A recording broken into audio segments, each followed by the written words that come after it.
Hello, and welcome to The Kosh. I am your host, Timber Smith, and The Kosh is a podcast that spotlights people who have had an association with Oshkosh or the surrounding Fox Valley area. Hey, Kosh listeners, how y'all doing out there? You already know. So, let me tell you, I give y'all the weather report every Saturday morning, and it's gorgeous. Like, it's beautiful out, sun's out, there's no complaints. I do got this feeling. Y'all get this feeling like this year's going to be the year. Like, we just jumped from like rainy spring to hot summer. Like we going to go from like 40s and 50s to straight 80s. Like, I feel like Wisconsin's messing with us right now. So I feel like it's about to happen. But you know, what's really important about this particular Saturday is, let me just lay this out here for y'all. You already know, bruh, the Bucks are playing. Yeah, because you know it's about the Bucks right now, and let us go on and bless these Bucks with a win today, because this is the first day back to Milwaukee. That Deer District is gonna be hot. You know what, Kosh listeners? Can I ask y'all a question? Send me pics if you are in the Deer District. That's what I need. You know what? If you send me pics to askthekosh@gmail.com, I will put those pics out and let's celebrate. Let's celebrate the Bucks. Because you know what? Why don't we celebrate the Bucks like people celebrate the Packers? Because last time I checked, we're the champions. That's how I feel about that right there. We're the champions. So we need to go ahead and make that right. All right. So now let's get down to business. You already know. You know what, y'all? I've been chasing this guest for a minute. I'm just going to say I've been chasing this guest for a minute, and we have made multiple attempts to try to make this happen, but it's happening today, and I am beyond excited about this particular guest because I just know that there is a vibe going on here. And let me tell you, like traditional Kosh episodes, Bosco the podcast dog is totally licking down the guest, and that's how it goes down because that's what he is. He is totally trying to milk a belly rub out of the guest. But without further ado, this week's guest is LaKeisha Haase. LaKeisha, how you doing? I am doing well. Okay. Thank you for having me. And I apologize for the delay. No, don't apologize for the delay. You know, people are busy. Yeah, there was things going on in life. So, yeah, it's been a very busy couple months. Right. As most people know, had the campaign for judge for Branch 4. Yes. So that pretty much took up the last 6 months of, you know, doing something I wasn't used to, getting myself out there, selling myself to the community. Typically very private person. Yeah. So that was quite the stretch for me. You know, campaigning is so interesting to me because like that's a stretch. Like you got to get out of your comfort zone, and and I've known a couple of people who've campaigned and like they're introverts. Like I don't know how you get out there and just you got to really put yourself out there. Yes, absolutely. I think before having to do it for this job, I was so fearful of it. I absolutely never wanted to be in politics. I knew I wasn't someone that was going to be out there in front of people, having them judge you and trying to sell yourself, convince them that you're the, perfect candidate. Right. I can say after running this campaign, one that I'm so proud of. Oh, absolutely. I learned so much. I definitely learned a way to bring a stronger campaign. I'm no longer fearful of running a campaign, and I kind of enjoyed it. So I see politics in my future. I really do. I see that coming. What? I know.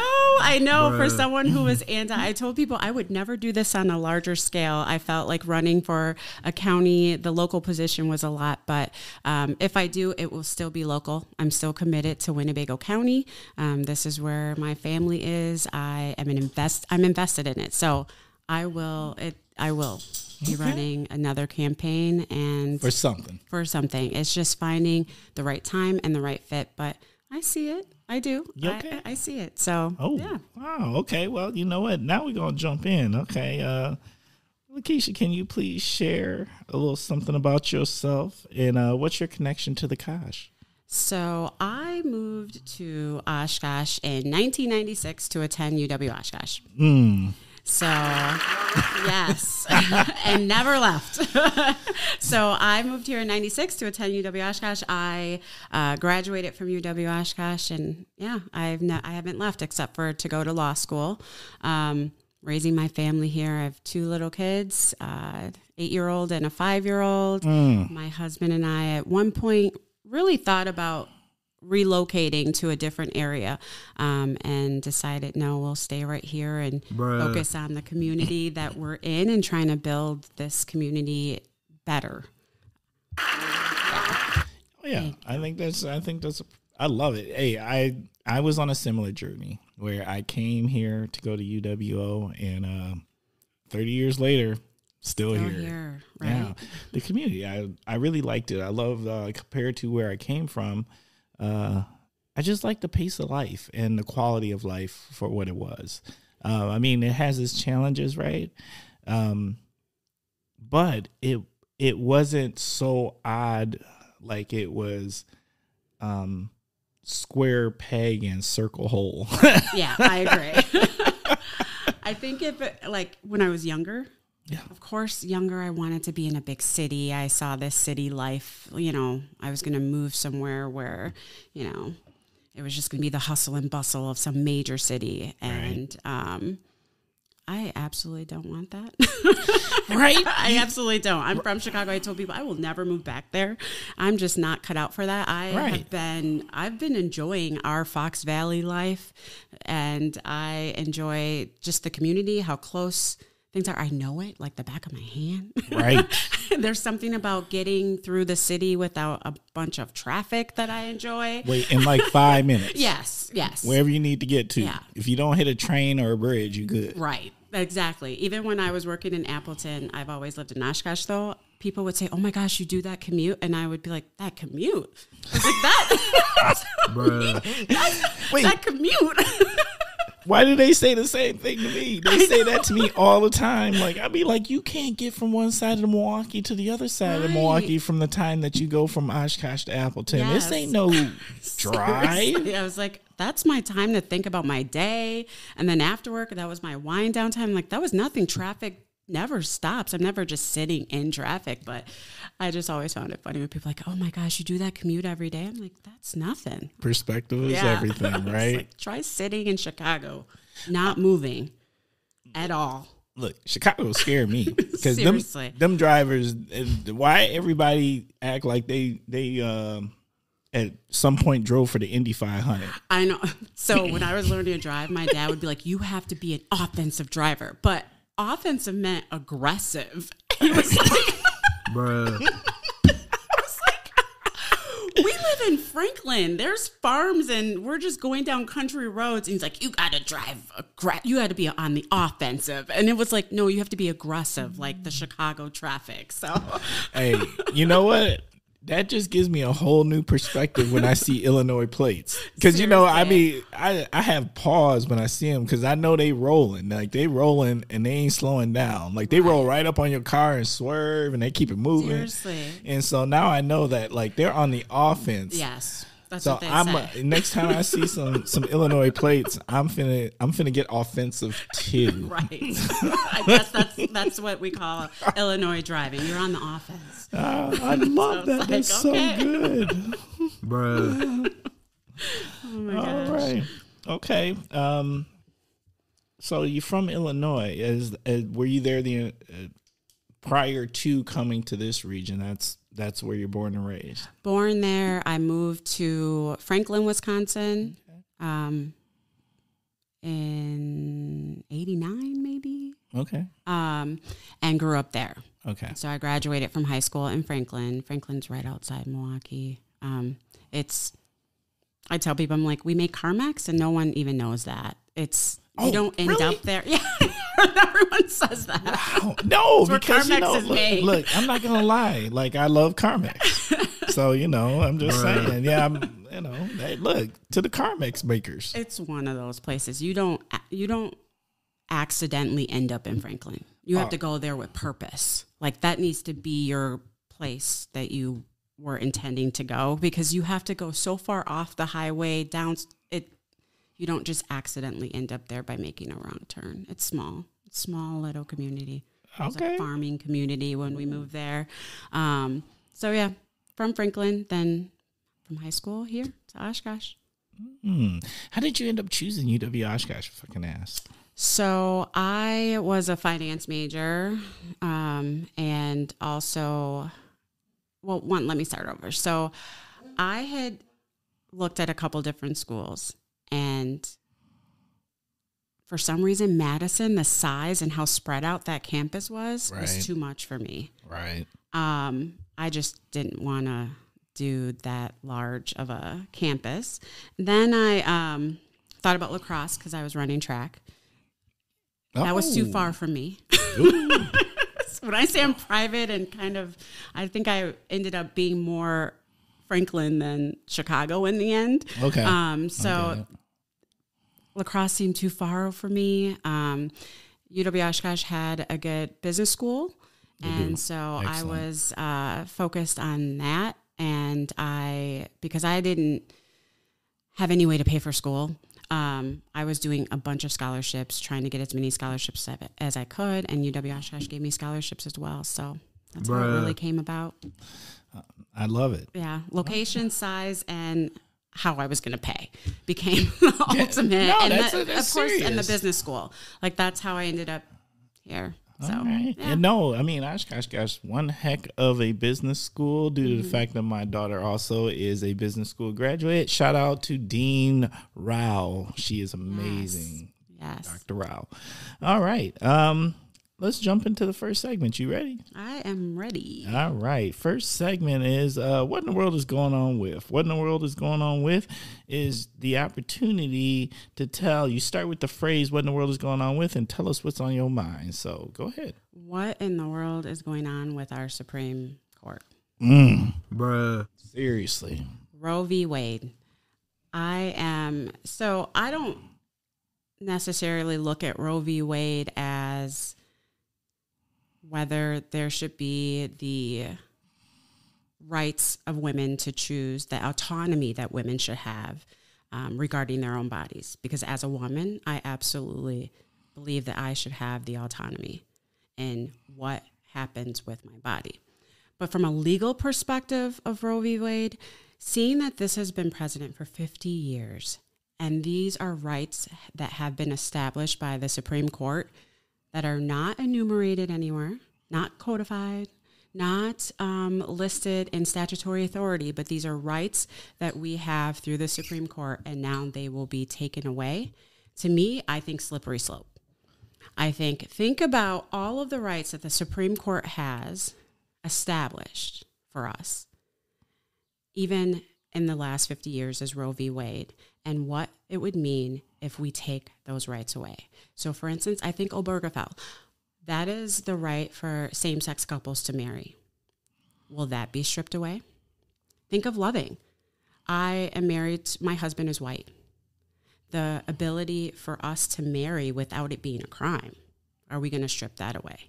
Are we about to strip away rights that have been established by the Supreme Court? If we're stripping this away, to me, legally, we need to be scared. We need to be concerned. Roe v. Wade may not necessarily touch upon someone's personal life. They may not, but look big picture. Instead of this, which I feel has been this idea in the last few years that we are selfishly motivated and we think about what directly affects us, I think big picture. If we're able to take away rights that we've had and rights that have been established for 50 years, think about all the other rights that could easily be stripped away that directly affect you. Think about how it affects your neighbor, your teacher, your doctor. Think about how these rights affect you and your community. And then imagine what other rights could easily be stripped away. And that should not be the case. It's established. These are established rights. Like, I don't understand the debate that people have regarding pro-choice, pro-life, the talking points that people try to use in their arguments to further their position, I feel many times they are misinformed and they're just talking points. Bruh. But at the same time, think bigger. If this can happen, because legally you're analyzing, if this is how the Supreme Court analyzed the current decision to upend Roe v. Wade, if they apply that same analysis to other rights that have simply been established by the Supreme Court, we're in trouble. We need to be concerned. Facts. We need to be concerned. And so I don't know what's going on with them. I really don't. I'm confused. I'm so confused. I want answers too. Bruh.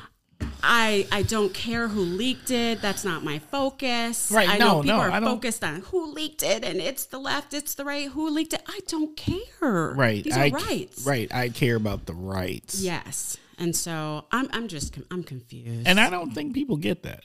It's established law. Right. And this should not be a political issue. Remember, when people, even through the campaign for a judge, when people would bring up race to me, I'm like, race is not a political topic. It's not. Thank you. Why is it that I'm continually having to talk about race when I'm running for judge? Why does that cannot be what the focus is when you're determining who is best qualified for your judiciary. Right. However, that's what it's been. Right. It sounds like something we just went through with our newest Supreme Court judge. Yes. Why did she have to talk about race? Exactly. And the thought that she had to define a woman. And the interesting thing is, those that continue to bring that up are, again, these are just little news snippets that they take away, and there's no independent thought process regarding evaluating not only the question that was posed, and then her brilliant and appropriate response is twisted into something else when it comes to gender and to talk about race, because there's no reason why we should be looking at a Supreme Court justice, a Black woman, a Supreme Court justice candidate, nominee, and determining that her race is automatically disqualifying or that she's less than qualified for the job. And many people have asked me even about, like, why would Biden say anything about race? When I tell people, like, why would he even say that? Why would he say he intends to nominate a Black woman? It's the same when I tell people that ask me some of the questions about, well, why could you have historically Black colleges, and how could, one of the dumbest is like BET. I'm like, bruh. Why? You know why I said, okay, so let's start with history and bring you up to speed. And no other president had to say, I'm going to nominate a white man, because it was already known that it would be a white man. Facts. So no one was alarmed when the past president nominated the 3 most recent appointments to the Supreme Court. No one was alarmed, even when the fact that he was looking at a woman was brought out. No one cared. No one cared. Not one single person cared about that. Nope. But we're going to talk about race when it comes to anyone. But everybody felt some kind of way when it was announced that we're going to have a Black woman as our next Supreme Court justice. Correct. Think about that. Why was that a thing? You know what I say to that? What? We ain't been American enough long enough? I know. It's sad. We ain't built this country. It's sad. Like, why do you have to bring up race? Bruh.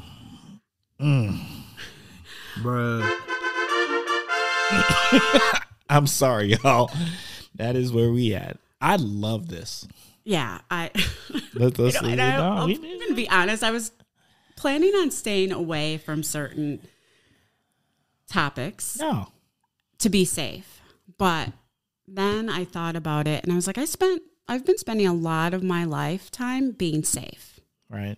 Not, ruffling feathers, not affecting people's, idea of being comfortable. Right.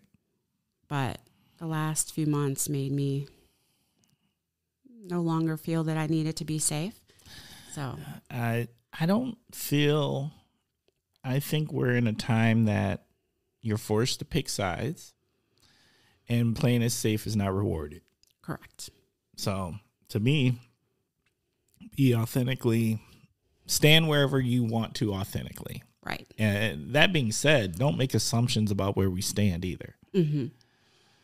Because there's a lot of assumptions that are made about where you stand, and that is what I don't appreciate. You don't know my politics. People, you don't know my beliefs. But they so want to put you in a category, right?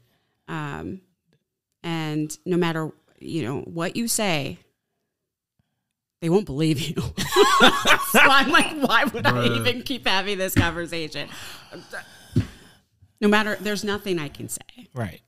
I think one of the things, in life you just realize when you just can walk away. Right. Like there's nothing you can say to certain people that will ever change their mind.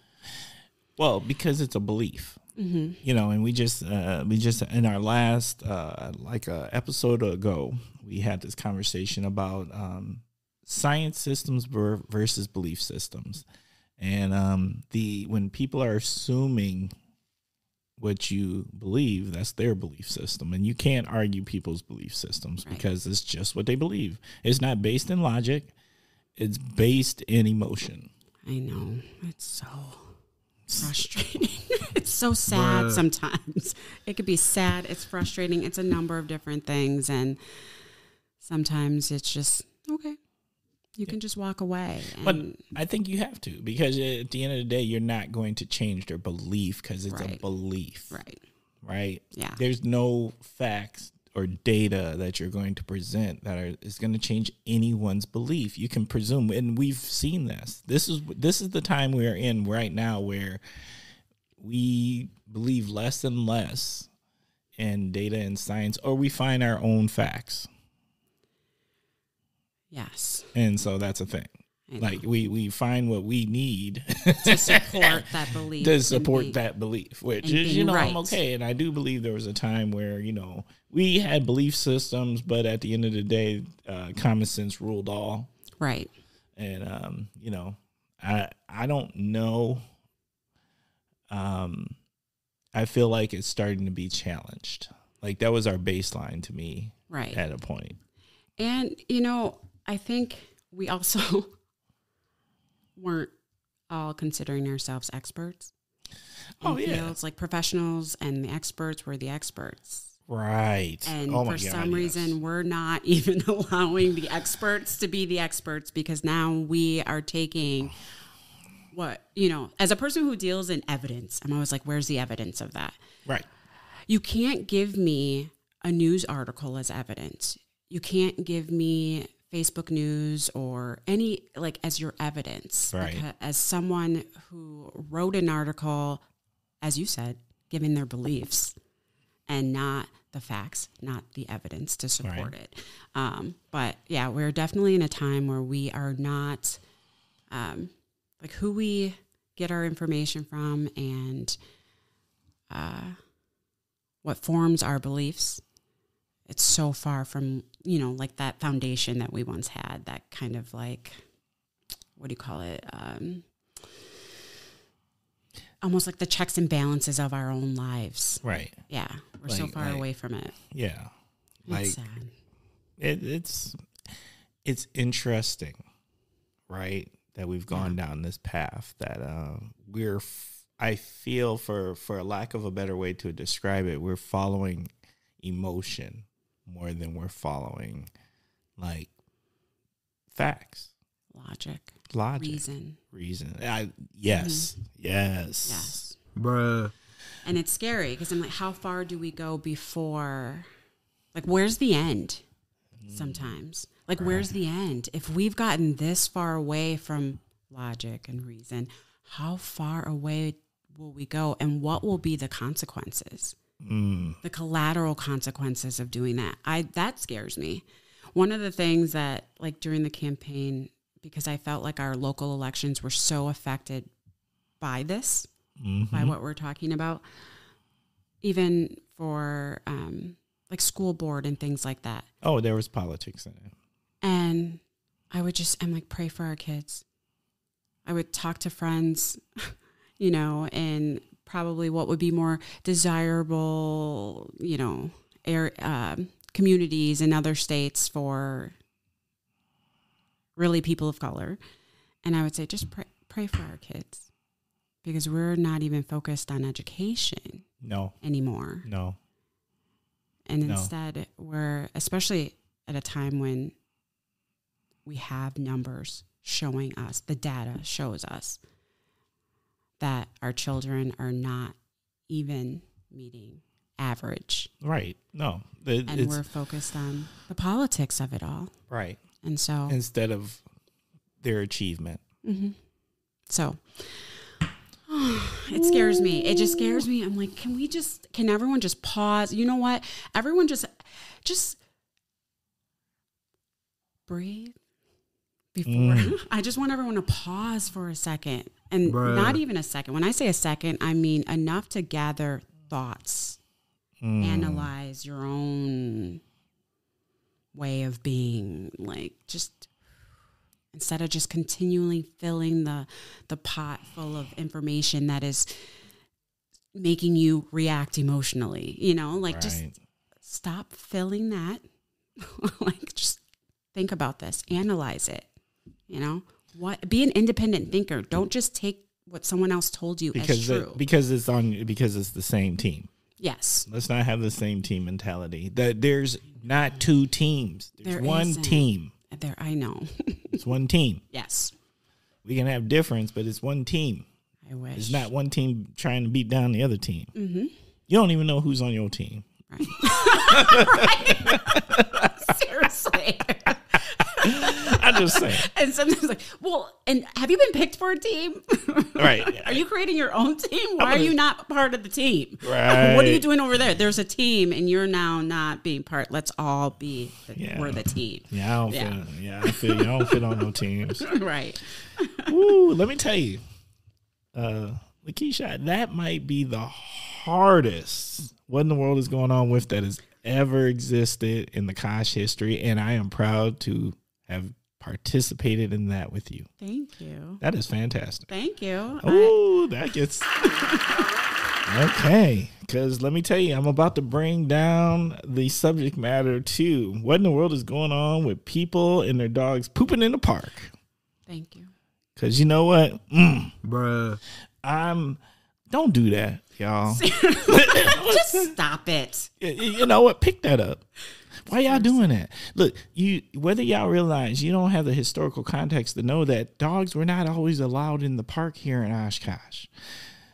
And part of the reason they might not have wanted them to be allowed in the park in Oshkosh is because they weren't picking up their poop. Can we pick up our poop? Please. Bosco, the podcast dog, loves park walks. That's his spot. That's his joint. That's it. You know what? If Bosco want to act up after a good walk in the park, he's good. He going to take a good long nap. We ain't got no problems with him. He ain't even asking for no belly rubs like he normally does. But y'all messing it up. Y'all messing it up for everyone else, because how long will it be before this amazing privilege might get taken from us because of irresponsibility? That is my what in the world is going on with. I agree. Like, seriously, like, once something like this happens, it's scary, because there's been a lot of privileges that have been taken away. But I must admit, I'm the person that if I see you not pick up after your dog, I call your attention to it, and I need to just. Ooh, you do that? Bruh. I like that. I just kind of like, do you need a bag? I have an extra bag for you. You know what? I stare them down. I give them that look like, I see you. Seriously. I'm going to start pulling out my phone. You should capture it. I'm going to do that. Because I think, so one of the great things is the ability to capture things using our smartphones. Absolutely. But also, it does serve that purpose of letting people like, oh, see, you could end up on a TikTok, an Instagram, but you could go viral by what you've done so bad. Wait, you could be a meme for life. You don't want to be the poop meme for life. Like people actually knowing that things can be captured. I would hope that many people do right. Yes. Not wanting to be captured doing You don't wrong. want to be the poop meme. You don't want to be that. Could you imagine going viral for something that's so bad? Like most people want to go viral for something good. Right. But could you imagine who would be sharing your lack of responsibility for your animal? Let me tell you something. You put that video out there of you capturing somebody who ain't picking up the park poop, I'm going to pass it on. I'm going to share it. Seriously. Someone's going to start actually kind of like a Facebook group or something like that where you could share, and identify. Yes. Those that are not picking up after their dogs. Poop offenders. Poop. Seriously. Oh my we God. called the poop watch? I can't. I just can't. Seriously. And there needs to be like a little like poop patrol. We're poop patrol. Set up paw patrol. We're going to be poop patrol. We're going to ask our community to come together on this issue. Oh my God. Maybe we need a segment. Report the poop offenders. Seriously. Nonetheless, embarrass them into doing right. I ain't playing with y'all though. Don't mess it up. Seriously. Don't. Yeah. This is nice. I mean, we really only had like the dog park. Yeah. Which was not. So I never took my dog out to the dog park just because I just feel she'd get beat up. Like she's just not, but to walk through the parks and enjoy it, I think is great. And so I don't want to lose that either. Yeah, I worry about Bosco because Bosco has a small dog complex and he definitely wants to go kick it with the Great Danes and the German Shepherds and whatnot. Right. And I'm always like, look, there's a lot of good dogs out there, but still I can't take a chance with Bosco because he's family. Right. That's how I am too. Right. My little pup, she gets all fearless once the big dog gets well enough past her, and then she'll growl. Right. But yeah, and I just could never take her out there. I just didn't trust it. But being able to walk your dog through the park and enjoy, we have such beautiful parks too. Right. That's the great thing about it is that we have such beautiful parks. Not only should you be picking up your dog's poop because the parks are beautiful and everyone will want to enjoy them, but at the same time, it kind of just takes away the aesthetic, the ability for people to enjoy even if, it just pick it up. Thank you. Pick it up. It's not bad. It's too easy. It is. Seriously. Ask a fellow dog walker for a bag. Seriously.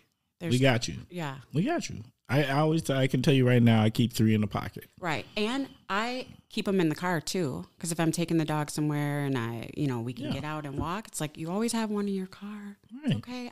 Sometimes you forget and you're like, oh, you look around, you hope right. no one captured you not picking up your poop, but you know that you usually do. I get it.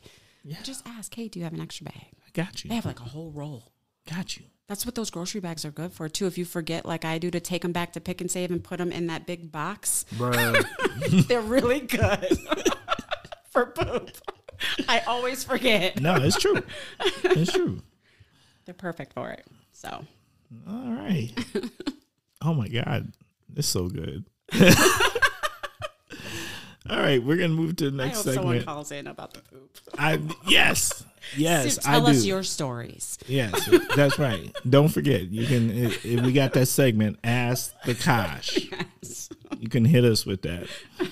Okay, we're gonna move into word association. Word association is where you tell us what's on your mind. I'm gonna say a word. You just tell us what comes to mind. So, first word: food. Bruh. Yes. Like flipping out my bib to put it up. But food. I love food. So food to me, it's culture. And so for me, food is just like, one, I'm a foodie. I love food. I will try just about anything. Once, sometimes twice. It doesn't even matter. Like I'm kind of that, it could not even look. You got a little adventure in you? Yeah, like with food. Like it could smell, look, whatever. And I'm like, because to me, it's like, at least I tried it. Like, you don't know. Right. You don't know. So food is my happiness. Food is my happiness. And I just think of culture. I just think of all the dishes out there, the different types of food that, it may be impossible to ever try them all. But I'm on. You're on the path. Yes. I just want to keep trying everything. But yeah, food. Do we got a favorite joint? Of course, I love soul food. Soul food. So I love soul food, but I also really do love one of my favorites. It's in Appleton. I love Siram Indian food. That is delicious, and they constantly get rave reviews. Yeah, that is my place. So, and my kids love it too. For an 8 and 5-year-old. Mm-hmm. Oh, you done hooked them up, huh? Seriously, starting at a young age, we were like, so my husband's the same way. We love food. Like we just love it. So our kids are kind of the same way. They just now realize that McDonald's has chicken nuggets and that they like them because we both love food so much that they've tried everything. They love, we try like sushi, squid. They love Indian food. They love Thai. They love it all. So they're huge foodies too. So, well, you know what? I love that you've expanded their palate, but I'm going to say as a parent of an eater of sushi myself, it gets expensive. It does. Seriously. Look, I'd rather get them chicken nuggets. Right? That's how I'm like, okay, we just got done with a little baseball practice. Let's just go through the drive-through, please. Yes, a little colors. Yeah. Can we do a little colors? I know. Let's just go through a drive-through. That should be like a treat. All right. Yeah. But when they say like, no, I want this, I'm like, oh, no, I said treat. Right. I know. Like, wait, I mean, like, let's just go through a drive-through. It's easy, quick. But yeah. But I I love food, trying everything I possibly can. Cocktail or beer? Cocktail. I have not had beer since the college days with the red Solo cup. $5. Bruh. I just can't do it. That was out of necessity. Yes, I understand. I understand. I like whiskey, and I'm not a whiskey connoisseur. I just like whiskey. Don't ask me anything about what's a great whiskey barrels or whatever I don't even know how it's made. I just like whiskey. It's that simple. Yeah, I'm a whiskey girl. Whiskey. We got a and favorite 7. cocktail? I just like whiskey and 7. That's it. That's it. Yeah, that's it. You walk into place, you ain't even asking for a specific whiskey. You're just saying whiskey and 7? I just say, no, not a rail. Not a rail. I was like, Bruh. yeah, not a rail. I'm like, whatever with, Yeah, and typically in Oshkosh, so truly like in Oshkosh, depending on where you are, if you're just out with friends having a couple of drinks and it's nothing crazy, yeah, just give me a 7, Seagram 7 or VO and 7. Right. But yeah, that's about it. Well, there's something about a 7 and 7. I got a good friend who lives by the 7 and 7. Shout out to Burb. Yeah, I feel you on that. Which Burb? Burbacher? Yeah. Oh, hey Burb. You know Chris? Yeah. Oh yeah. Shout out to Chris. Yes, Superman. He's a 7 and 7 drinker too. I didn't even know that. See, y'all could have been bonding. We worked together. Oh. Way back. Oh. I was working at the courthouse, but then I had a part-time job at, what is the name of it? I can't remember the name of it. Darn it. Yes. But yeah, so we worked together. Burb is in my Cranky's family. Cranky Pats. Yes, that was Cranky Pats. I talk about it all the time. That is my Cranky's family. I was so sad that place closed down, but that was my church. That was where we went to, and that was the congregation. We were a tight-knit bunch, and I miss them all since church closed. Oh, I'm working on a new church. Got a new church. You got a new church? Got a new church. New church is Jensen's. Really? Yes, Phil and Jensen. Shout out to Travis over there. Shout out to Scotty over there. Yes. New owners, right? Yeah, Travis. Yes. Travis is new owner. Yeah, I've only eaten there once since the new owners. Delicious. Oh, well, let me invite you to church. Yes, please. Seriously. Let me invite you to Saturday church. We go Saturday nights to church. So if you would like to join, we would love to have you.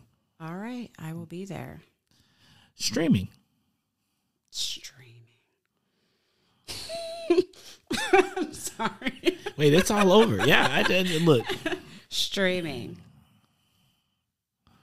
Okay, so what I think of when I hear streaming is I was at UW Oshkosh talking to a group of students, pre-law students. Okay. And we got on, I forget what we got on the topic of, but I said that I was like, oh, I record whatever show we're talking about. And they're like, wait, do you have cable? Like, it was the worst thing. And I was like, no, I don't. It's through streaming, but you can actually record things on streaming. They're like, oh, okay. So I didn't realize that cable aged me. If I would have had cable, they would have not thought I was cool. I didn't realize that, like, cable is not a thing to have. So now anytime someone talks about streaming, I'm like, oh, if you have cable, you're old, I guess. Oh my God, that's so good. And yeah, it's probably true. I had no idea. I was like, no, we only stream, but they were like, you have cable? You might as well say you had a VCR. Seriously? I know. That's probably what they thought when like I record it, and they're probably like with like one of those machines or something. Oh my God.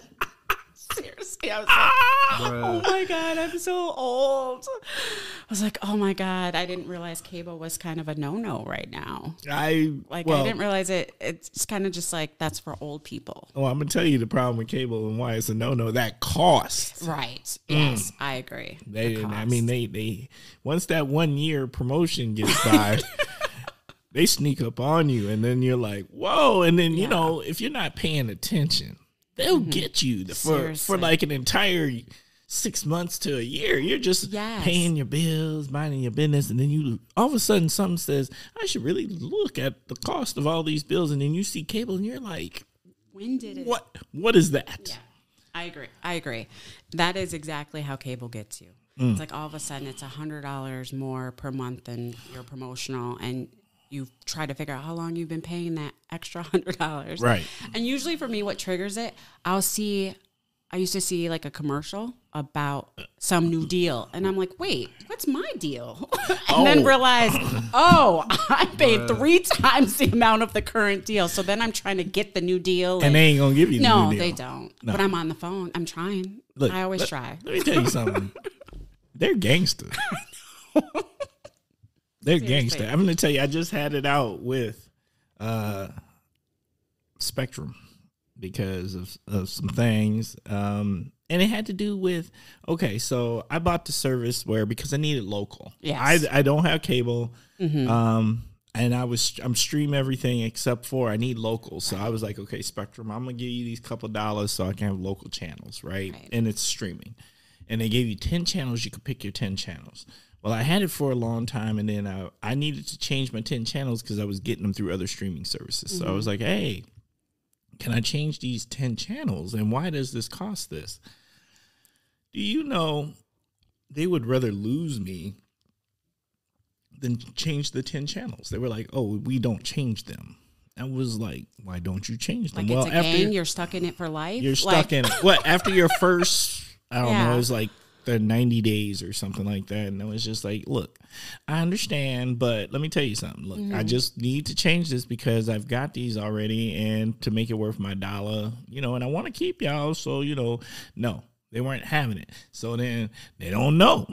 Look, my wife will tell you I'm that dude. Yeah. I'm that dude. I draw lines in the sand. So I drew that line in the sand and canceled them. So now they're sending me all the letters. In the promotional. In the promotions. And in the promotional. So you know what I'm going to do? I'm going to go back. I've done the same thing. I totally did the same. Like, you're going to beg for me back. Like that relationship that fails. You're like, they're going to come back for me. I just know it. Yeah. So I'm totally going to do that 1 year. I'm going to do the 1 year, and I'm going to tell Alexa to remind me in a year. Right. I do the same thing. I'm like, that's fine. Then I'll go without. I'll wait for you to ask me back. Facts. Shop local. Oh, our main street in Oshkosh. There's a lot of different, like boutiques and stores and things that, I don't know. It's nice to see. If you've been in Oshkosh as long as we have, right, you remember what it was. It was. Yeah. And so to see our main street being built up with a lot of local businesses, amazing businesses, yes, makes me want to. I'm like, no, seriously, shop local, because we want to keep seeing this. We want to keep seeing, like, instead of just that small area of Main Street, I want to see more even by the Herd Stadium. I want to see a lot more being built up and being a place, so we're not leaving our community to get, and supporting others. I mean, yes, support other communities, but I'm saying it would be great if we had even more. I would just like to give other communities a run for their money. Like, you know what I'm saying? Let us be the destination spot. Look, we've got all of these natural resources that are amazing. Mm-hmm. And that's automatic. They can't build those. Right. So therefore, we should be building things around those. Yeah. Because God has gifted us. Right. I agree. Yes. Black Girl Magic. That one makes me think of.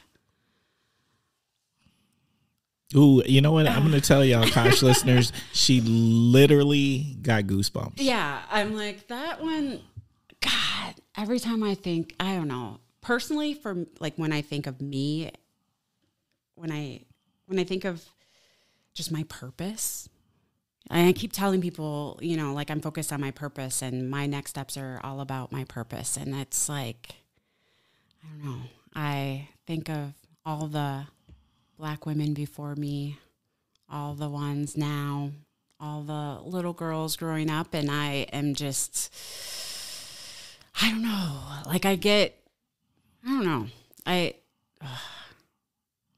just think of, gosh, how amazing we are, and how discounted we've been for so long, and how it is such a way, it's a being that cannot be replicated, duplicated, done any other way. And I just, I don't know. It's everything about us. It is the ability to, I don't, it's being resilient. It's so many different things. For me, that's it. Yeah.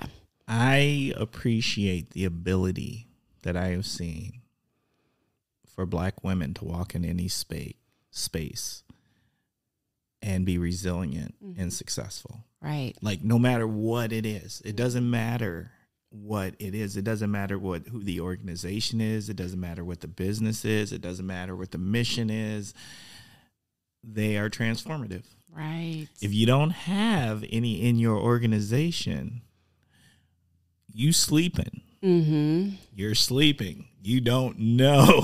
Seriously. You don't know, because and I'm talking about that from all aspects. I'm talking about that professionally. I'm talking about that socially, humanity wise. There's just a gift. And so there's something there. Mm-hmm.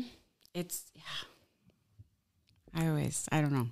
I'm always thinking about, I don't know, purpose. Yeah. I'm always what thinking. What that means for me. And it's near and dear to my heart. Yeah. Because I've got my own biracial girl, and I'm not going to define her as Black or white. I'm going to define her as Black and white. But she's got Black girl magic. You're right. And it's amazing to see her do what she does. Mm-hmm. I'm always in awe. I smile. I like get a big old smile when I think, I don't know. Yeah, it's huge. I don't know. It's such a feeling for me. It's like an emotion. It's a feeling. It's a being, a state of being. I don't know. I can't even describe it. Love it. Love it. Yeah. Okay. Community. Our community. So for me, community, of course, makes me think of my own, makes me think of Oshkosh, and it makes me think of all of the amazingly wonderful things that are going on in our community, but are unknown and untouched. But I think of it, I mean, before we were talking about a team. Before we started the podcast, we were talking about, kids and sports, and community to me is also a place of belonging and feeling where you belong. And so I think when I think of a community, it's a place of belonging, and that's your space. That's, your home. It's who that's your team. And so I think of that and seeing a greater community, seeing one that, competitive and being looked at as so desirable that people want in. Yeah. So that's what I think of. I love that. Because you know what? The Kosh is my team. Mm-hmm. This community has been good to me. Right. That's awesome. Yeah, I agree. It's like I can't leave. Yeah. I have no reason to leave, and I'm committed to staying. Okay. On to the next segment. The next segment is the Kosh Hidden Gems. This is your opportunity to tell us something that you think is a hidden gem in the Kosh. It could be something people may or may not know about. Maybe they know about it and they don't know all the details about it. What do you have? So I am going to say it is Hope Fridge. So Hope Fridge is a community-run fridge where people can support by donating food items, either prepared or unprepared, and that those that are in need have a place to get food without any questions asked. And there's 2 locations here in Oshkosh and one in Neenah. In Oshkosh, there's one at Bowen Street Repeats inside, but there's one outside, so it's 24/7, and that one is at, now I'm drawing a blank. Wagner's Market. Yes, Wagner's Market. And so I don't think many people realize that it's there. It's only been probably less than a year so far, but I just love the idea of it. I love the fact that, it's a community providing for their own. That idea of team again.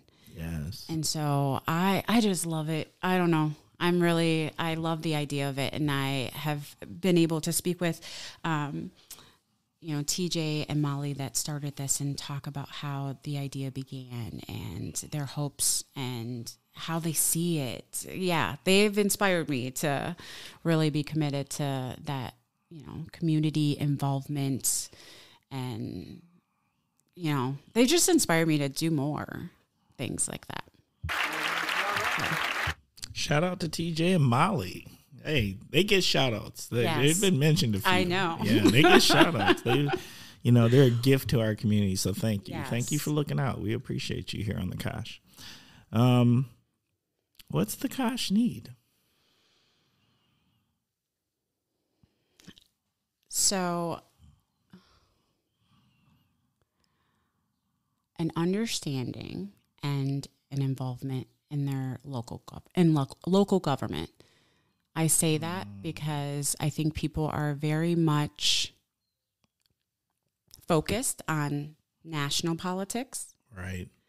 And not giving nearly as much attention as they should to those areas of the government that directly affect them every single day. Are we on cruise control locally? Yes. Bruh. Absolutely. And even for me, not realizing how much I could be involved more than I had been. I think I had a narrowly focused idea of my involvement, and that was just from the judiciary or from, the legal parts of things. But there is just not enough people who are committed to knowing what's going on in their very community and using their voice to affect change and their vote to affect change.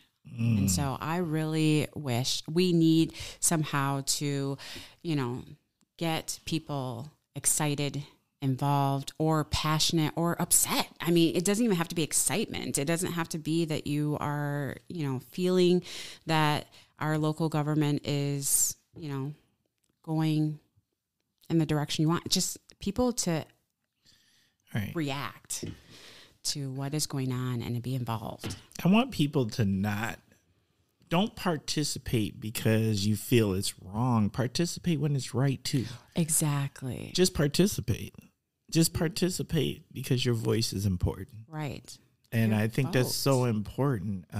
Like everybody's ready to vote when it's all jacked, right? Nobody votes when they think it's okay or they're getting their way. Right. But shouldn't we just vote? Just vote every single time. Right. Whether it's wrong or right, or if it's smooth or rocky or whatever it is. But let's just keep our voice involved. And then let's also not villainize the other side because it's okay. Exactly. Look. At the end of the day, I do believe there's more good intent out there than harmful intent. And there's a lot of different ways to improve the community. Mm-hmm. But then that being said, I also want people to I do believe the correct path is one where all voices are heard and it's somewhere in the middle. Right. I don't want to be leaning nowhere too far on either end. Right. I agree. So that's kind of where I roll. That's so good. Okay. The Naughty / Heroes Corner. This is your opportunity to nominate something, someone, whatever you would like. It doesn't have to even be a thing. To the Naughty or the Heroes Corner. What are you thinking? I am going to be all sappy, and I'm going to nominate my husband, Brad. Ooh, let's celebrate that. As a hero. Hero, not the naughty. I should have been clear. Oh, that's so good. Nominate him. So I'm going to make this story very brief because, I received the beginning of the story first from my 5-year-old. So I'm going to streamline this story. But in speaking with my daughter, we're making dinner, and she told me, she said, "Hey, Mom, you know that thing that goes up when the boats need to get through?" And I said, "The bridge?" And she says, "Yes." And she's like, "Yeah, well, Dad was holding a naked lady's hand over there." And I'm like, "What?" Bruh. I was like, "Excuse me?" And so then I go to my son, who's 8, and I said, "Gabe, Brian said Dad was holding some naked lady's hand on the bridge?" And he's like, "Yeah, that happened." And I'm like, "Are you kidding me?" Bruh. So, mind you, he's at work. So, and we never call work unless it's like an emergency or anything like that. So I didn't call the actual company. So I was like, maybe he'll answer his cell phone. So I called him like, "What is up with you? The kids say you were holding this woman's hand, the naked woman's hand on the bridge." And he's dying laughing. It turns out that as he was taking the kids, that he had taken them to get ice cream going back home, and he saw a woman who was naked running on the bridge, and he ended up turning around, circling back, because he saw her jump into the water. And this was frigid temperatures. Mm-hmm. He turned around, ended up parking his car and having her hold on to his hand while he tried to pull her out of the water. And I know. And yelling for other people to get help. Another father with his 2 little kids came, and they're holding on to this woman, waiting for some type of help, law enforcement. And at one point, he was able to call 911, ask for help while holding on to this woman's arm. And eventually they did arrive. And once they had the officers and EMTs had it under control, he just left. And I was like, he didn't even tell you. No! He didn't even tell you. It's like, oh, I forgot about it. I'm like, oh, just something so, to me, that was just so amazing and such a opportunity to explain more to our kids. I mean, he failed miserably because he didn't explain exactly what happened to the kids. They just knew he was holding a naked woman's hand on a bridge and reported it back to me. But I was just like, that is amazing to, really truly care about someone else and those in your community so much, and to call for help and to assist. So he's my hero. I'm not gonna lie, that's good. That's so good. Seriously, that is a serious hero. That's hero. Yeah, and he seriously has not had to hold anyone. I don't even know when it happened because it was just during. I have a 5-year-old daughter her imagination is phenomenal. So right. I always have to wonder if this was something that's in part of her imagination or she throws in a little bit of imagination with true stories. So I was like, Dad was what? Yeah. So hey, you know what? Superman don't tell everybody what he's doing. Very true. I'm just saying. So therefore. Yeah. And if he's a very private person, he's even more private than I am. He's a level down. Yeah. Like once I'm in the moment, I can hold I'm talkative. I can be outgoing. He's more. Just hold it down. Right. Okay. Mm-hmm. Yeah. All right.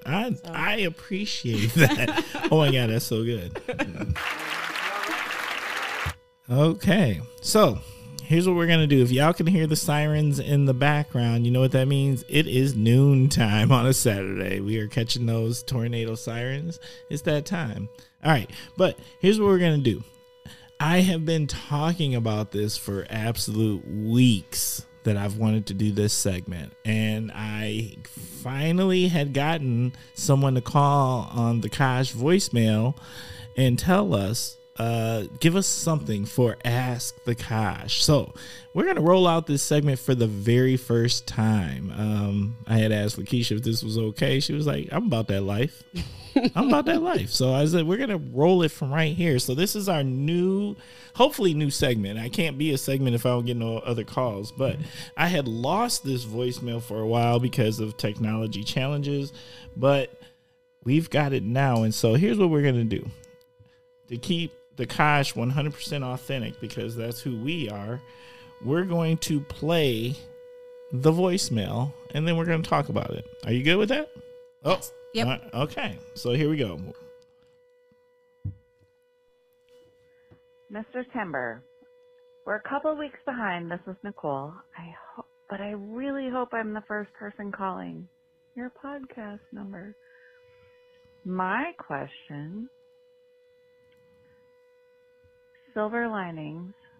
Do you think COVID has made, in this time of isolation, people more aware and empathetic? Just think about like George Floyd or a lot of the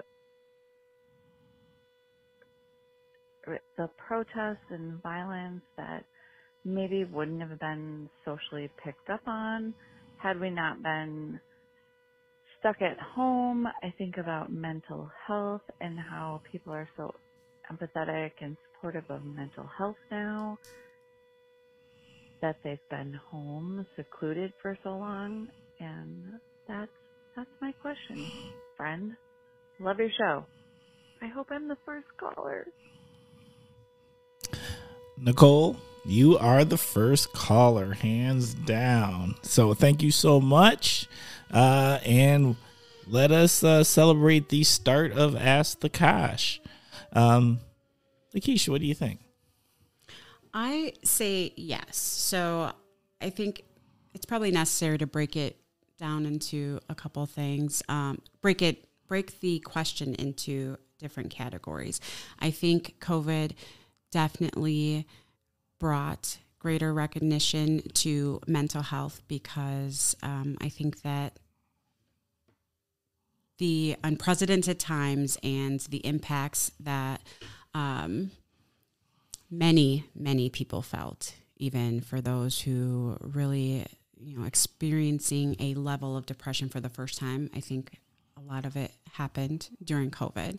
And so I do think that coming out of it, at least coming out of the quarantine, the safer at home level of things, people are recognizing that mental health is serious and that it is not selective. I have many people who have expressed that they truly never felt that there was, that they suffered from any mental health illnesses or disorders until COVID, and that depression and almost an anxiety, and then the social anxiety that comes with coming out of, being home and isolated for so long. So yes, I do think that it has affected many as it relates to mental health, but also allowed people to truly empathize for those that suffer from mental health and were negatively impacted during COVID with the lack of services, that lack of treatment and the availability of things, and how drastic, it impacted them. So yeah, with that part, I do. What I would like to believe personally is that as a population, as a greater demographic, as a regional demographic, we've always been empathetic. This is a resource-rich area, and that we are in this region by design, on purpose, very empathetic. What I do think that happened with COVID was our lives were jam-packed. I don't know about you, but you throw in technology and just the ability, technology has made our lives more efficient, but it's also made us pack more things in. So then we finally got the chance to slow down and just stop and observe and think. And so I don't think COVID made us more empathetic. I think it gave us the ability to truly experience it, for us to be where we were at. Because, you can get so busy that you don't have time. Like right. There's things that I watch all the time and I'm just like, ooh, that gives me pause, or I'm appalled by that, and then because the next thing happens, I didn't have time to think about it, or I didn't have time to truly give it the time it deserved. Right. Whatever that meant, whether that was conversation or participating in something to help make that said thing better, or to give presentation to it, give notice to it, give, whatever it is. And that's what I think this time, that pause did. I think it gave America a forced pause to say, I see this. I didn't see it before. I heard about it. Right. Right. But hearing don't feel like seeing. Mm-hmm. Right. And thinking, when I have the time to think about something, like it sat on my soul. Right. And that hit different when it could sit on the soul, because there's a lot of things that hit me, but then the next thing hits and is worse or bad. No time to even process sometimes. Like right. I didn't even land. Right. It didn't even before the next thing before came the my next way. thing came your way. Right. And so I just think what COVID did, it was a curse, but it was a gift. Right. Because I think our society is so jam-packed with responsibility in some cases, obligation in others, or just the fact that we feel we must be as fast as the technology that's feeding us our information. Right. That's where I'm at with that. So that was a really good question. Right. Go on, girl. Thank you, Nicole. I appreciate you. Nicole is a loyal listener from the very beginning and has always, and she has her own episode too, and a great business. She has an episode? Yes. One on the Kosh. Yes. Oh, I thought you meant like, on the okay, Kosh. sorry. Yes. Yeah. No, she has a great episode. Very nice. All right. So now, you know what time it is? Oh, let me help you out with that. I'm going to tell you what time it is. It is...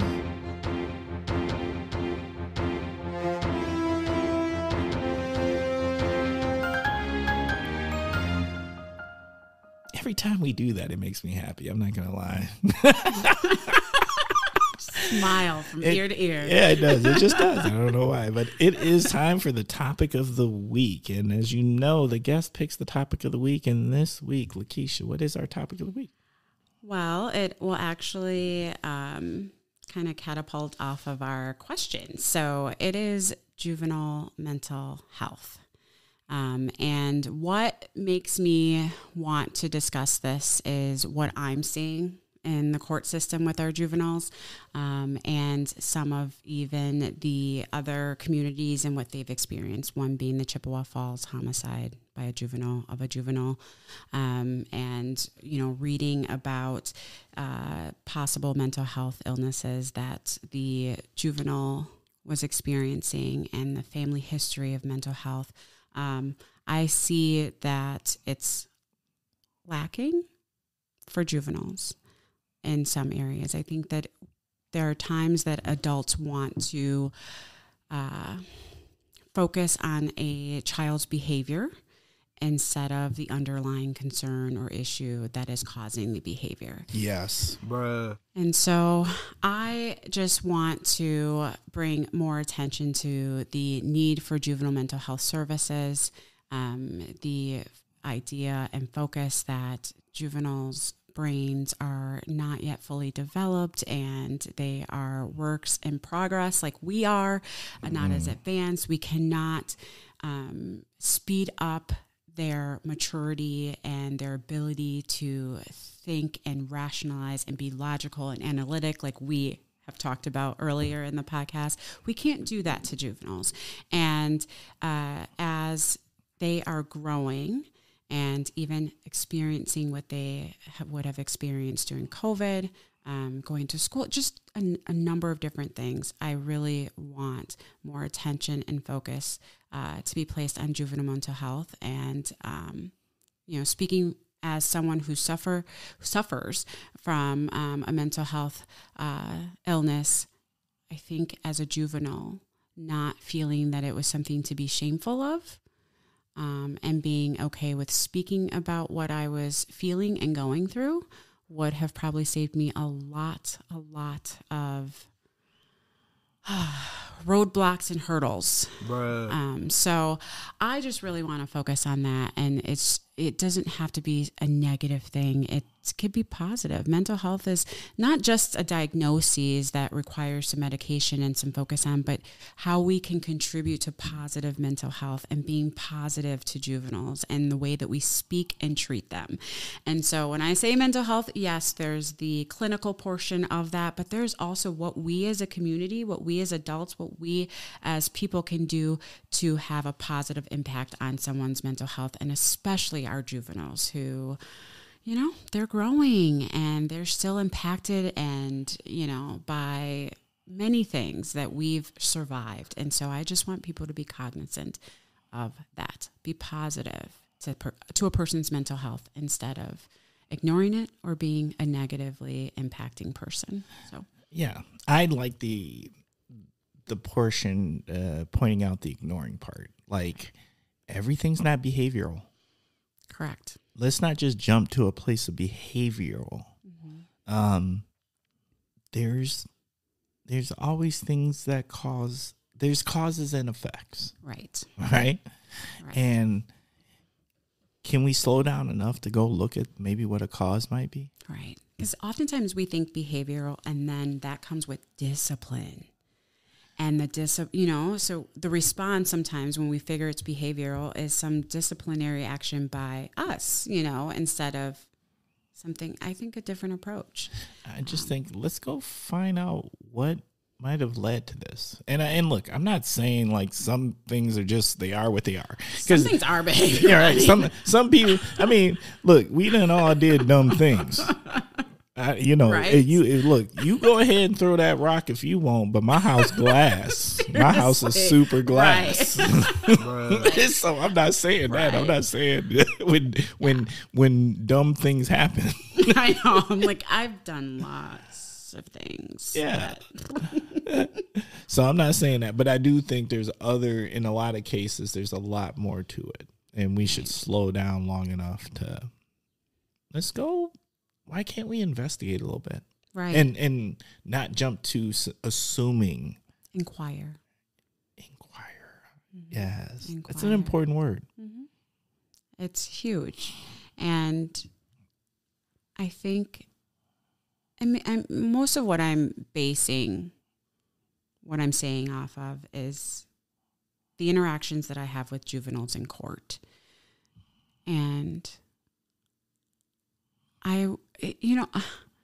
one thing that I have received positive feedback from is my interactions with juveniles and the ability to speak to them like they're human. I don't order. Bruh. Like, speak to them, have a conversation. Right. Don't speak for them. Allow them to speak. Try to get them to share with you. And it is not something that you can do by demanding and, speak. I think we dehumanize our youth sometimes. Right.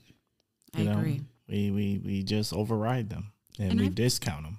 I find myself doing that as a parent too. Like, I get into parent mode and I get into the because I said so and what are you crying now? Why are you crying right now kind of mode? And then I do have to take myself back and realize, like, hold on a second. That's not like him. Something's up. So I need to, let me scale it back. And I'm so focused on the routine and getting things done and, right. having things be easy. I know I want it to be easy, that I forget and kind of just run over opportunities in which I can have conversations with my kids. And even in those emotional times where it may seem like it's a tantrum to me or I don't have time for a tantrum. And, I find myself doing it, but trying to be more aware and give more of that conversation with my kids. So I just want and it's not easy. Because let's be honest. Look, parenting is it's so hard. They it don't can give be. you no books. It's wait. the fact they give you a book. Wait, they'll give you a book, but that book don't match your kid. Seriously, I was like, when do you start talking about my 8-year-old? Yeah, but yeah, right. So. It seems like they was talking about their kid. No, that's not my kid. Right. So yeah, just be aware. Be aware of the way that we can positively impact children. I love this topic and I love the angle of from what's our youth in our court system. And in case Kosh listeners did know, there is an organization regionally that works with our youth in the court system called CASA. And I encourage you to look into them. I just recently had a conversation with their executive director. She's going to be a guest here in a future Kosh episode. So I hope that you tune in and listen, because our youth in our court systems, and the thing about CASA in particular, I think their focus is on youth who don't have representation. So they might be going through this system by themselves. They might not have those guardians or those parents. Correct. And that is oftentimes what I see. Right. It's tough. That's not tough, because the court system's tough when you're an adult. Right. and you might have all, look, you could be a millionaire and the court system's tough. So, I mean, just being a child, you're not understanding what's being said. Not at all. You don't know what the intent of, you don't understand the why. You might not even know why you're there. And oftentimes they look at it as punishment. Well, hey, look, because sometimes it's not. Sometimes it's more of a safety concern because an adult not being safe that they're in court. But every child views it as punishment. Well, you know what? I'm not gonna lie. The way I've never heard of any parties happening in court. So most people don't want to have to go to that building. Look, I've never heard like, oh yeah, I can't wait to go to court. No, I've never. That's a new one on me. Right. But if that is a thing, please show me that court. I wish. But there are oftentimes when we have juveniles in court, it may not be because of their actions. Correct. It could be lack of action by an adult who then needs to be brought into court, and the child's safety is the utmost concern. But even then, it seems like punishment. Absolutely. To children, the focus is on making sure that the child is safe, but it seems like punishment. Well, they probably got to talk about things that they don't want to talk about. Right. And address and face things that maybe for their own mental health, they don't really want to face. Right. I agree. It's like we all find our ways to protect our hearts, our souls, our minds. That self-preservation mode that we go into. Yeah. Mm-hmm. And I think kids do a lot. Yep. I agree. Okay. I keep doing it, don't I? The topics, I'm like, are they too deep? No, look, there's no such thing. Look, we have our Kosh listeners. They care. Right? If you're listening to a podcast about the community, you care. Right. And you want to know what's happening in the community, and you want to know that there's people like yourself out there thinking about addressing these types of things for our youth, for the greater good, that people like yourself are placed into some of our most important systems that help make us civil society. Right? That's what court is supposed to be. Yeah. So we just don't go out there and throw on the gloves and start punching each other in the nose. like there's reasons for things. Don't just take it into your own hands and like the last one standing wins. Yeah, well, yeah, that's right. Fights. Yeah, Highlander, Highlander, the TV show. We're better than that, right? So we're supposed to be anyway. That's what they tell us. Although sometimes that seems like, hey, sometimes that's the quick solution, right? Sometimes it's like, okay, look, siblings got to figure it out. Sometimes they just throw down and then it's done. Right. That is so true. So. All right. Look, that's such a good topic. Is there any last things you want to say about it? I think just that awareness and then the ability to get involved. I think that, as you mentioned, CASA is a great program. We do have, I think that people believe that because we have Winnebago Mental Health Institute here, and we have Wisconsin Resource Center, and, that we are really at the forefront of mental health. But I just want people to be aware of different programs and services that are available. And if you are in need or if you want to support those programs. So, you think of even locally, we have NAMI, we have different programs here that you can support, you can be involved in, and is a resource. And so, and it can be for juveniles as well. But as we begin to focus, which I hope that we do, more on juvenile mental health, instead of the big umbrella of mental health, that we are able to get more county resources focused on that. I see we're doing a lot for substance abuse disorders, but I really hope that we could do more on the mental health component of it, because most people with a substance abuse disorder are dual diagnosed that also have the mental health component with it. And so for me, if you don't work on both, working on one isn't going to be a solution that is long-term and lasting. So I don't know, that's that. Okay, shout out to John. If you're listening to this episode, we putting it out there. Think about it. All right. Okay. Well, you know what? It's that time. Let me just go ahead. Yes. Okay, this is the time where we start winding down. Thank you, Kosh listeners, for giving us your time. It's your most valuable resource. So the fact that you give us your time to listen to the Kosh, it's so appreciated. Once again, please reach out. Let us know how we're doing.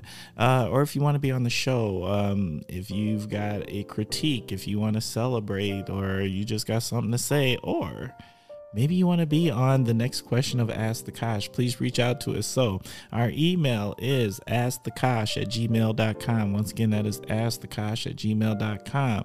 We have a voicemail. Please reach out on our voicemail for those Ask the Kosh questions. Now that we have done our inaugural, we have broke through at the first one. All right. So that phone number is 920-385-9298. Once again, that is 920-385-9298. And the last thing that I want to put out there. Oh, two things. Hey, guess what we got now, y'all? Business cards. We got business cards. So you know what? Holla at me. I would love to share those with you. And you already know we got Kosh gear. We got the Kosh t-shirts and the Kosh hats. And I just got a new shipment of some t-shirts. And I am calling it now, the Kosh t-shirt will be the hot item of the farmer's market. Because you know what? There's nothing better than participating in a community event wearing a community t-shirt. And the Kosh says community. That's how I feel about it anyway. Maybe I'm hyping it too much, but I can do that. Who's gonna stop me? Yeah. I'm gonna say, am I wrong? Am I really wrong? Okay. And thank you all for the support. You have no idea. There's been so much good support, and believe it or not, like, we are literally, the request for guests, we are booking like 2 to 3 months out. So that just goes to show. Thank you for listening, and thank you for those who want to get your voice out there and share with our community. It's crazy important. All right, so now it's on to my favorite part of the show. LaKeisha, you know what that is? Let me help you out with that right there, because you look like you was going to answer. It is shout out time. I love shout out time. And so this is where you get to shout out who you need to shout out. Who you shouting out? Mine is going to be simple. Mother's Day tomorrow. I'm saying Happy Mother's Day to all of the mothers and giving them a shout out. Hope they are filled with joy and love and just surrounded by those inspiring little ones. So that's it. I like that. Yeah. Okay. I'm going to have to follow that, because you know what? Guess what? Got to shout out the mama. So first of all, I got to shout out the mama that runs my household, called the wife. Shout out to the wife. Thank you very much for just thank you, because you are amazing. And shout out to my mama, because she's real and she ain't no joke. And I love you.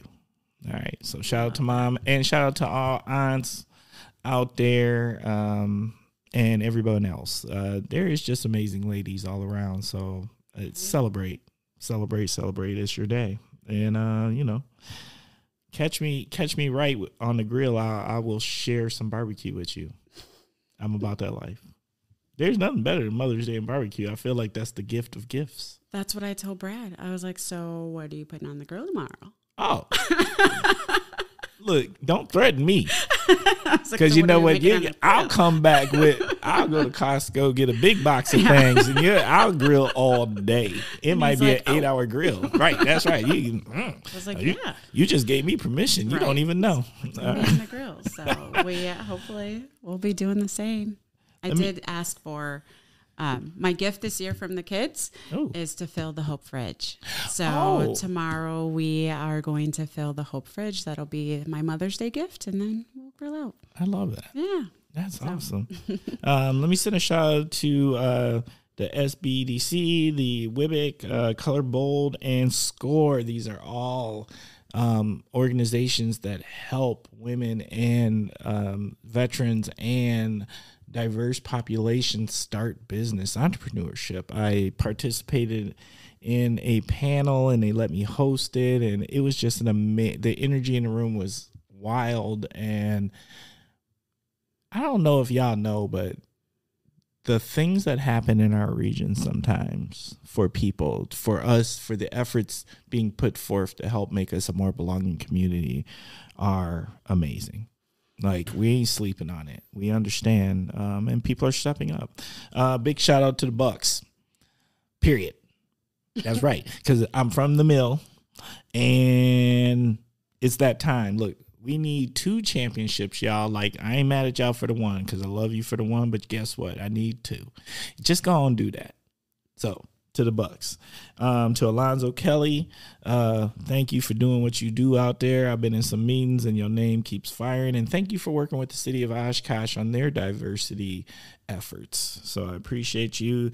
To Sigma Upsilon Lambda, the chapter of Alpha Phi Alpha, as an Alpha brother. Look, bros, thank you. We got big things going on, participating and serving this community in the best ways we know how. So those are my shout outs. Now, it is time for, now, LaKeisha, you get a choice. There's 2 things. So there's A, B, or C. So A, you can give us parting words of wisdom.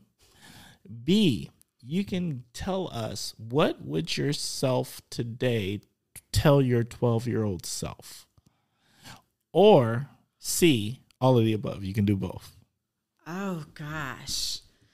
Parting words of wisdom. A. There was a very confident, like, yeah, we're going down one road. A.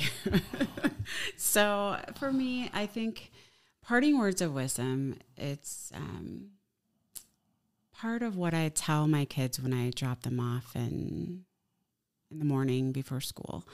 And it's what I consider being a good leader. And that is being your true self, being authentic, and never lose focus on your purpose. And so that is what I tell people. That is what I hope when I say that, you get to define those categories yourself, because it's individual. It's not something that I can define for you.